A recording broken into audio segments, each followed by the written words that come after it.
A 2-day workshop in Cape Town last November brought together governments, regional and sub-regional organizations, civil society organizations, development agencies and researchers to exchange ideas on how to strengthen coherence between agriculture and social protection. In many countries, social protection programs help people to manage risks such as unemployment, disability, and old age. Participants learned from concrete social protection experiences from countries like Malawi, Senegal, Mexico, Brazil, Peru, Niger, Bangladesh, and South Africa. They reflected on the implications for their own circumstances. This workshop that's organized by the FAO and its partners is helping bring policymakers together in a community of learning so that the very important practices that Malawi can share with the rest of Africa, that Senegal can share, that South Africa can share, all this South-South learning focused on building greater capacity for better policy. That's one of the most productive things you can do to build coherence between these two important policy sectors. Participants from the African Union and the New Partnership for Africa's Development explained how linking agricultural and social protection interventions can contribute to reduce poverty, vulnerability, hunger, and malnutrition.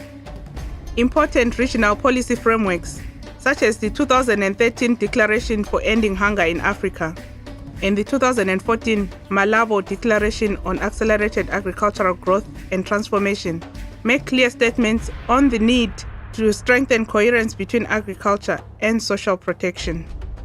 How does linking agriculture and social protection improve food security and reduce poverty?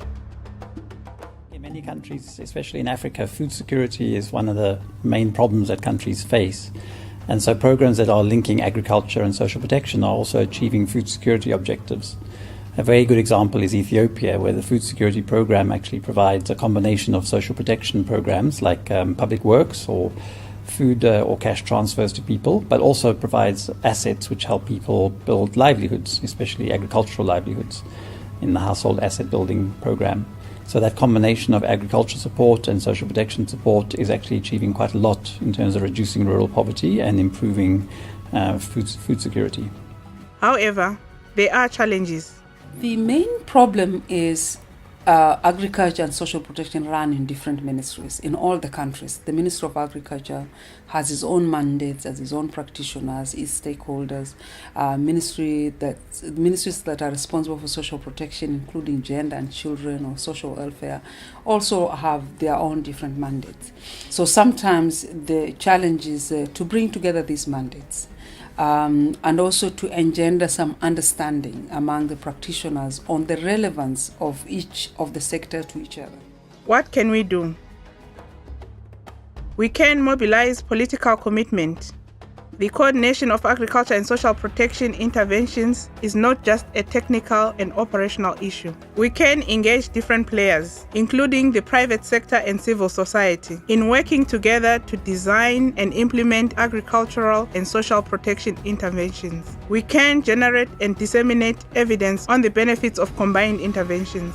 We can develop national human and institutional capacities for strengthening coherence between agricultural and social protection interventions. We know it is possible to combine agricultural and social protection policies and programs to improve social and economic development. This needs to start with dialogue between the two sectors. We have seen it happen in many countries in South America and Africa. For example, in Zambia, We have worked very, very closely with our colleagues, Minister of Agriculture. We have the committees which are called the District Welfare Assistance Committees.